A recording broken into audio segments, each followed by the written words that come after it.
What is up, guys, and welcome back to the channel. And as you can see today, there is another change of scene. So apologies for having to talk about my setup again, as I did in my last video. But I did want to say about this setup now that I have gone away from the OBS. So it's the end of an era really for this channel. The OBS top that I used to have here has now been substituted for the white. I've gone a bit YouTubey and a bit sterile, but this actually helps me a lot because it gives me a lot more light on this desk because it's white and a little bit reflective. So hopefully things look very professional now. Sometimes I do need to change the scene just to mix things up, but I do really want to try and stick to this setup now. It's good to have the camera back on me as well. So in today's video, I wanted to talk about this part of beat making with the pattern mode, and it can be really useful for helping you find that perfect drum sound. So this is something that I've started doing a lot recently, and I'm going to actually do a follow-up video to this at some point, talking about my full workflow here on the SP404-MK2. I'll do a full workflow run through because I found a workflow recently that works quite well for me, so I think I'll share that. But anyway, this is part of that workflow. What I've started doing now is because I chop most of my samples into 16, I need a full bank on the SP to be able to do that. So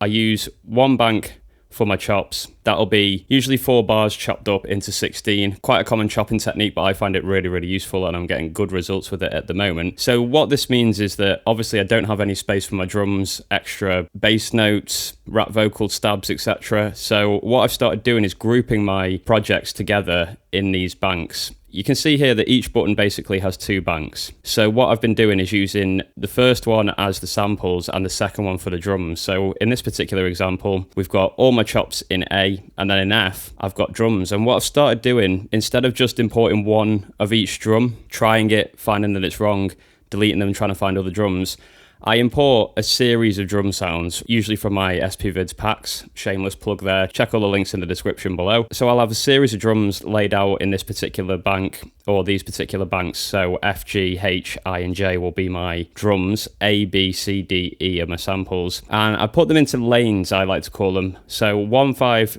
9, 13, they're my kicks. 2, 6, 10, 14, snares. 3, 7, 11, 15, hi-hats. That gives me this extra lane as well for, you know, say if I want to put a bass note, if I want to do a rap stab like I was talking about earlier. And I can resample as well. I can resample drums to these pads and then move them back. So that side of the workflow is important, I think, because it's going to help me demonstrate what I want to talk about in this particular video. So loads of drum sounds in there. What it means is I can work out and try different sounds really easily as a pattern's playing. So for example, you know, if I've got this like this, I can go into my drums.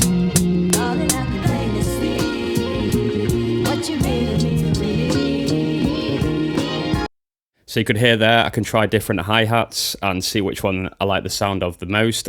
It's not just one in there like I used to have, and then I'd go, oh, I don't really like that, delete it, dig around in the SD card and have to try and find another sound. So I've got way more options. There's way more chance of me finding that perfect drum sound, that perfect hi-hat, snare, or kick. So I'll do that for each lane, and I can really work with those a lot better than my previous method.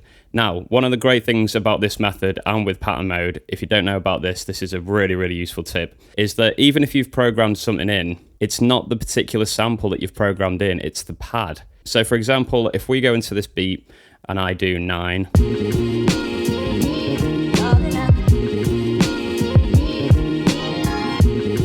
you can see here that pad 8 is the hi-hat. Okay, so it's showing you what pads are being sequenced. Not the samples, it's the pads that are being sequenced, okay? So that's really important. So this pad here, 8, although that's the hi-hat sound that's on the beat at this moment in time, it's actually just the pad that's sequenced into it. So what I can do, which is really, really good and can help massively trying to find that good sound, is to exchange another sound onto that pad. So we've got all these hi-hats. So let's say, for example, maybe I want to try hi-hat 3. All we have to do is go shift exchange and exchange 3 and 8. We're going to swap those over. And now if I go back into that same pattern,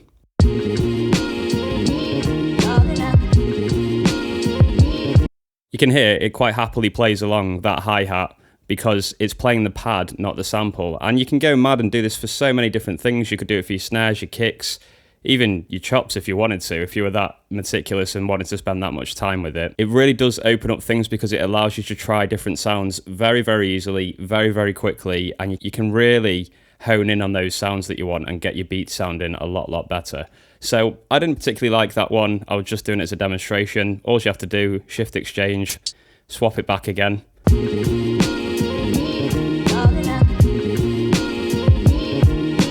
And we're back in with that beat again. So definitely give this a try if you haven't tried it already. The first tip is dedicate a bank to drum sounds. That gives you more chance of finding that killer drum sound a lot faster and a lot easier. And then with pattern select, use exchange. It's a bit of a workflow hack, to be honest. It's a massive time saver. You can try all kinds of different drum sounds over your beats and just swap them in and out. It's not destructive at all, so that's the really good thing about it. I imagine there's some people that probably think, I want a new hi-hat sound, I'll make a whole new sequence with that hi-hat. You don't need to do that at all. Use this method instead, it's much better. So thanks for tuning in, guys. As usual, don't forget to check out all the links in the description below. Keep me supported, doing what I'm doing here and making these videos for you guys. I hope you like this one. Let me know if you use this in your workflows in the comments below. It'll be interesting to see how many of you are onto this little hack. Until next time, guys, keep making beats, and I'll be back with more content very soon.